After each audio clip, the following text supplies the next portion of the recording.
క్రీస్తునాథుని యందు మిక్కిలి ప్రియ సహోదరి సహోదరులారా, ఆగస్టు 6వ తారీఖున మనము యేసు దివ్య రూపధారణ మహోత్సవాన్ని జరుపుకుంటూ ఉన్నాం. ఈ పండుగ మన విశ్వాస జీవితంలో చాలా ముఖ్యమైనది. యేసు దివ్య రూపధారణ ఆయన అనుభవించబోయే శ్రమల తర్వాత పొందే పరలోక మహిమకు గొప్ప నిదర్శనం. మనం కూడా పరలోకంలో పంచుకోవాలని ఆశిస్తున్న మహిమకు ఇది సూచనగా ఉంది. ఈ అద్భుతమైన సంఘటనను గురించి మనం మత్తయి సువార్త 17వ అధ్యాయంలో, మార్కు సువార్త 9వ అధ్యాయంలో, లూకా సువార్త 9వ అధ్యాయంలో మరియు పేతురు గారి 2వ లేఖ 1వ అధ్యాయంలో చదవవచ్చు. యేసు దివ్యరూప ధారణ కేవలము ఒక మహిమగల దృశ్యము మాత్రమే కాదు. యేసు తన శిలువ మరణము గురించి, ఆ తరువాత వచ్చే మహిమ గురించి శిష్యులకు తెలియజేయడానికే ఈ అద్భుత దివ్యరూప ధారణను ప్రదర్శించారు. ఈ లోకంలో బాధలు కష్టాలు ఎంత నిజమో, చివరికి వచ్చే మహిమ కూడా అంతే నిజం అని యేసు శిష్యులకు ఈ సంఘటన ద్వారా స్పష్టం చేస్తూ ఉన్నారు. ప్రియ సహోదరి సహోదరులారా, ఈ పండుగ యొక్క చరిత్ర ఏమిటంటే, యేసు దివ్యరూప ధారణ మహోత్సవం యొక్క చరిత్ర చాలా పురాతనమైనది.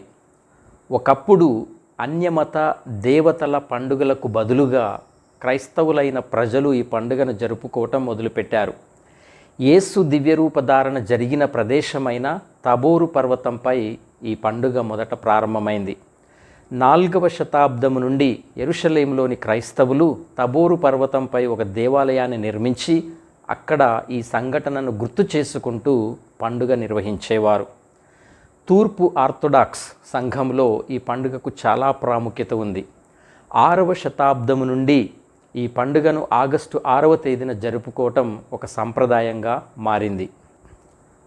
ఆగస్టు 6వ తేదీని ఎంచుకోవటానికి కారణం ఏమిటంటే, యేసు పుట్టిన తరువాత 40 రోజులకు శిశువుగా దేవాలయంలో సమర్పింపబడినట్లే దివ్యరూపధారణ జరిగిన తర్వాత 40 రోజులకు ఆయన శిలువపై మరణించారు అని ఒక సాంప్రదాయం నమ్ముతుంది. ఈ 40 రోజుల వ్యవధి ఉపవాస కాలంలో వస్తుంది కాబట్టి దానిని ఆగస్టు 6కు మార్చడం జరిగింది. ఈ తేదీ నుంచి 40 రోజులు లెక్కిస్తే సెప్టెంబరు 14 వస్తుంది. ఆ రోజున పవిత్ర శిలువ విజయోత్సవ పండుగను జరుపుకుంటారు. తూర్పు శ్రీ సభలో, ముఖ్యంగా అర్మేనియాలో ఈ పండుగ 3 నుండి 6 రోజుల వరకు జరుపుకునేవారు. పశ్చిమ శ్రీ సభలో 9వ శతాబ్దం నుంచి ఈ పండుగ ఆచరణలోనికి వచ్చినట్లు చరిత్ర మనకు చెబుతోంది.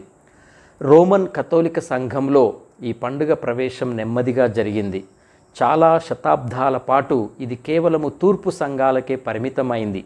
కానీ 9వ శతాబ్దం నుంచి రోములో కూడా ఈ పండుగను జరుపుకోవటం మొదలుపెట్టారు. 15వ శతాబ్దంలో క్రైస్తవులు హంగేరీలోని బెల్గ్రేడ్ పట్టణంలో టర్కీ వారితో జరిగిన యుద్ధంలో విజయం సాధించటం జరిగింది. ఈ విజయం ఆగస్టు 6, 1456 సంవత్సరంలో జరిగింది. ఈ విజయాన్ని దేవుని దయగా, కృపగా భావించిన పోపు 3వ కలిస్తస్ ఆ విజయానికి గుర్తుగా యేసు దివ్యరూపధారణ మహోత్సవాన్ని రోమన్ కథోలిక శ్రీసభలో అధికారికంగా జరపాలని ఆదేశించటం జరిగింది. ఆ విధంగా ఆగస్టు 6వ తేదీ రోమన్ కథోలిక శ్రీసభలో ఒక ముఖ్యమైనటువంటి పండుగగా ఇది మారింది. ప్రియ సహోదరి సహోదరులారా, ఈ విధంగా యేసు దివ్యరూపధారణ మహోత్సవం మొదట ఒక చిన్న ప్రాంతంలో జరుపుకునే పండుగ నుంచి ప్రపంచవ్యాప్తంగా జరుపుకునే ముఖ్యమైన పండుగగా మారింది. ఈ పండుగ దేవుని మహిమను, మన విశ్వాసానికి బలమైన పునాదిని గుర్తు చేస్తుంది. ప్రియ సహోదరి సహోదరులారా, నేటి మొదటి పఠనము యేసు దివ్యరూపధారణ గురించి దానియేలు గ్రంథము ప్రవచించింది. నేటి మొదటి పఠనంలో దేవుని మహిమ, ఆయన సింహాసనం మరియు మనుష్య కుమారుడు గురించిన వర్ణనను మనం అక్కడ చూడవచ్చు. ఈ ప్రవచనం యేసు మహిమను గురించే మాట్లాడుతుంది. ఆ మనుష్య కుమారుడు యేసు ప్రభువే అని మనకు తెలుసు. ఆయన రాజ్యానికి ఎన్నటికీ అంతము ఉండదు. దానియేలు గ్రంథం శాశ్వత జీవి నరపుత్రుని గురించిన దర్శనము ద్వారా క్రీస్తు ప్రభువును మనకు పరిచయం చేస్తుంది. ఈ దర్శనంలో ప్రభువు సింహాసనముపై ఆసీనులై ఉండెను. క్రీస్తు ప్రభువే తీర్పరి. క్రీస్తు ప్రభువుని దివ్యరూపము, ఆయన వస్త్రములు మంచు వలె తెల్లగా ఉండెను. తల వెంట్రుకలు తెల్లని ఉన్ని వలె నిర్మలముగా ఉండెను. అగ్ని చక్రములపైనున్న అతని సింహాసనము అగ్ని జ్వాలలతో మండుచూ ఉండెను. అతని సింహాసనము నుండి అతని ఎదుటి నుండి అగ్ని వంటి ప్రవాహము పారుచుండెను. వేల కొలది దూతలు ఆయనకు సేవ చేస్తూ ఉండిరి. లక్షల కొలది సైనికులు ఆయన ఎదుట నిలిచియుండిరి. ప్రియ సహోదరి సహోదరులారా, ఈ దర్శనంలో న్యాయస్థానము అంటే సభ ప్రారంభమైనప్పుడు క్రీస్తు రెండవ రాకడ రోజున మనము చేసిన మంచి చెడులను బట్టి తీర్పు జరుగుతుందని అర్థం. అప్పుడు దుష్టులు మంటల్లో కాలిపోతారు, మంచివారు సజీవులుగా ఉంటారు. మనుష్య కుమారుడు పరిపాలన అంటే క్రీస్తు ప్రభువు పరలోక రాజ్యాన్ని పరిపాలిస్తారు. సకల మానవాళి ఆయనకు స్తుతులు చెల్లిస్తూ ఆనందంగా శాశ్వత జీవితంలో ఉంటారు. పరలోక రాజ్యానికి ఎన్నటికీ అంతము ఉండదు. ఈ దర్శనము ద్వారా దేవుడు మనకు ఈ సత్యాలను తెలియజేస్తూ ఉన్నారు. ప్రియ సహోదరి సహోదరులారా, ఇక రెండవ పట్టణంలో పేతురు తన రాసినటువంటి రెండవ లేఖలో యేసు దివ్యరూప ధారణ గురించి చాలా స్పష్టంగా తెలియజేస్తున్నారు. మేము కట్టుకథలపై ఆధారపడలేదు, మా కన్నులార మేము ఆయన గొప్పతనమును కాంచితిమి అని పేతురు చెబుతున్నారు. ఈ మాటలు దివ్యరూప ధారణ సంఘటన ఎంత వాస్తవమో మనకు తెలియజేస్తుంది. మన విశ్వాసము కల్పిత కథల మీద కాదు, కల్లారా చూసిన నిజమైన సాక్షుల సాక్ష్యము మీద ఆధారపడి ఉందని దీని ద్వారా మనకు అర్థమవుతుంది. ఇక సువిశేష పఠనాన్ని ధ్యానించినట్లయితే దివ్యరూప ధారణకు ముందుగా యేసు తన శిష్యులతో తన శ్రమలు, మరణము, ఉత్థానము గురించి ప్రస్తావించడం జరిగింది. అప్పుడు శిష్యులు అట్లు పలకరాదని యేసును వారించారు. దీనికి కారణం శిష్యులు యేసును ఒక రాజకీయ నాయకుడిగా, రోమన్ల పాలన నుండి ఇజ్రాయేలును విడిపించే మెస్సయ్యగా భావించారు. అందుకే ఈ సంఘటన జరిగిన వెంటనే యేసు తన దివ్యరూపాన్ని శిష్యులకు ప్రదర్శించారు. తాము అనుసరిస్తున్నది కేవలము ఒక బోధకుడిని కాదని, దైవ మహిమగల దేవుని కుమారుడిని అని వారికి నమ్మకము కలిగించటానికి ఈ ప్రత్యేకమైన కృపను అనుగ్రహించటం జరిగింది. యేసు శ్రమలు, మరణము తరువాత మహిమ పొందడము ఖాయమని వారికి భరోసా ఇవ్వటానికే ఈ రూపాంతరం జరిగింది. ఇది శిష్యుల విశ్వాసాన్ని దృఢపరిచింది. యేసు ప్రభువు తన శిలువ శ్రమలకు ముందు తన ప్రియ శిష్యులైన పేతురు, యాకోబు, యోహానులను వెంటబెట్టుకొని కైసరియా ఫిలిప్పు నుండి 8 రోజులు ప్రయాణం చేసి ఎత్తైన కొండపైకి వెళ్ళారు. ఆ కొండ గలిలీ ప్రదేశంలోని తిబేరియా సరస్సుకు దాదాపుగా 2000 అడుగుల ఎత్తున ఉన్న తబోరు పర్వతం అని క్రీస్తు శకము 254వ సంవత్సరంలో గుర్తించబడింది. మనం ఇలా చదువుతూ ఉన్నాం. అక్కడ వారి ఎదుట యేసు రూపాంతరము చెందారు. ఆయన ముఖము సూర్యుని వలె ప్రకాశించెను. ఆయన వస్త్రములు వెలుగు వలె తెల్లగా మారాయి. ఆయనతో మోషే, ఏలియాలు సంభాషించుచున్నట్లు వారికి కనిపించారు. ప్రియ సహోదరి సహోదరులారా, మోషే ధర్మశాస్త్రానికి, ఏలియా ప్రవక్తలకు ప్రతినిధులు. వారు యేసు ప్రభువును ఆరాధించి ఆయనతో సంభాషించారు. అదే సమయంలో పరలోక తండ్రి స్వరము, ఈయన నా ప్రియమైన కుమారుడు, ఈయనను గూర్చి నేను ఆనందభరితుడనైతిని, ఈయనను ఆలకింపుడు అని వినిపించింది. ఈ మాటలు యేసు నిజముగా దేవుని కుమారుడు అని శిష్యులు అర్థము చేసుకున్న విషయాన్ని ధృవపరుస్తూ ఉన్నాయి. ఈయనను ఆలకింపుడు అనగా మనం క్రీస్తు ప్రభుని బోధనలను మనస్సుతో ఆలకించి వాటిని మన జీవితంలో ఆచరణలో పెట్టాలని దేవుని వాక్కు మనకి బోధిస్తుంది. ప్రియ సహోదరి సహోదరులారా, యేసు ప్రభు తన బహిరంగ జీవితాన్ని ప్రారంభించటానికి ముందు తన శిష్యులైన పేతురు, యాకోబు, యోహాన్లకు తన మహిమను చూపించారు. రాబోయే కాలంలో తాను అనుభవించబోయే కష్టాలను చూసి వారు భయపడకుండా తమ విశ్వాసాన్ని దృఢం చేసుకునేందుకు ఈ అద్భుతము వారికి సహాయపడింది. యేసు దివ్యరూప ధారణ సంఘటన వారి హృదయాలలో చెరగని ముద్ర వేసింది.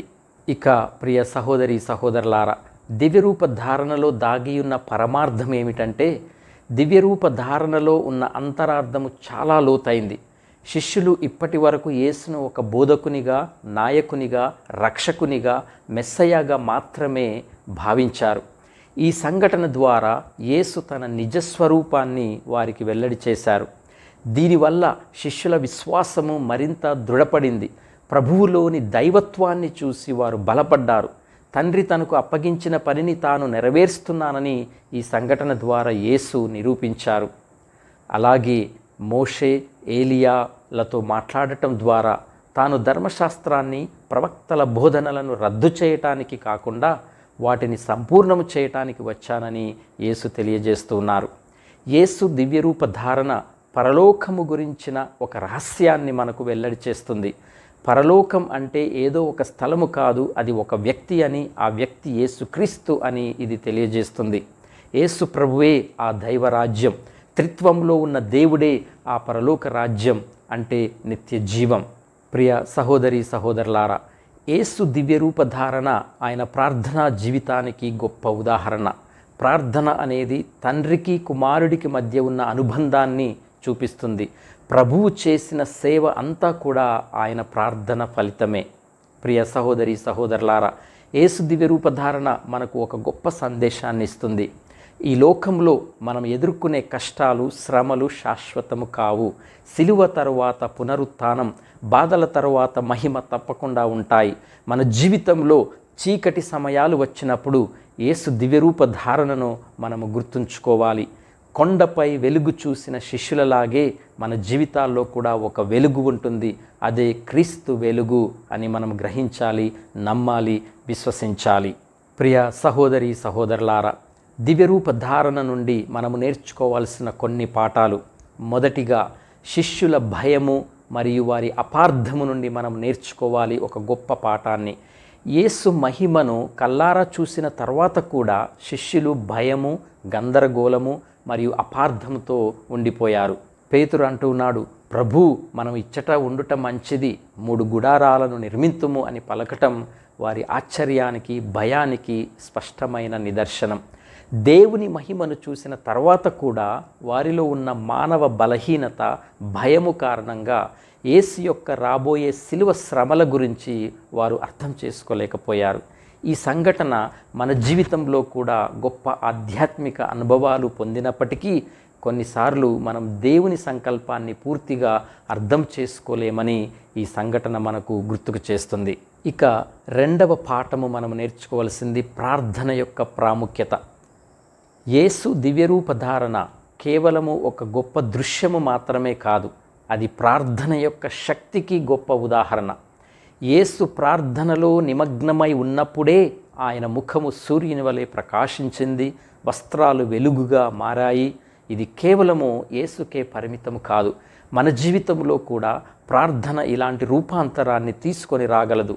మనం ప్రార్థనలో గడిపిన ప్రతి క్షణం మన హృదయాన్ని, మన మనస్సును, మన ఆత్మను శుద్ధి చేసి క్రీస్తు స్వభావానికి అనుగుణంగా మారుస్తుంది.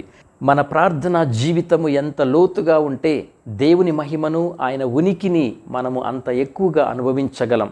ప్రార్థన మన జీవితంలో దేవుని మహిమను చూసే మార్గం. ఇక మూడవ ముఖ్యమైన పాఠం మనం నేర్చుకోవాల్సింది విశ్వాస జీవితంలో కష్టాల ప్రాముఖ్యత.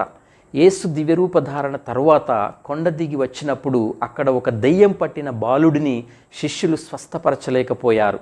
ఇది కేవలము ఒక మాత్రమైన అనుభవం సరిపోదని, విశ్వాస జీవితంలో సవాళ్ళను ఎదుర్కోవడానికి ప్రార్థన, ఉపవాసము అవసరమని మనకి తెలియజేస్తుంది. మన విశ్వాసం కేవలము కొండపై అనగా మంచి సమయాల్లో మాత్రమే కాకుండా లోయలో అనగా కష్టాల సమయంలో కూడా బలంగా ఉండాలని అర్థమవుతుంది. ఇక నాలుగవ పాఠం మనం నేర్చుకోవాల్సింది మన జీవితంలో రూపాంతరం. యేసు దివ్యరూప ధారణ ఒక చారిత్రక సంఘటన మాత్రమే కాదు, ప్రతి ఒక్కరి జీవితంలో జరగాల్సిన రూపాంతరానికి ఒక ప్రతీక.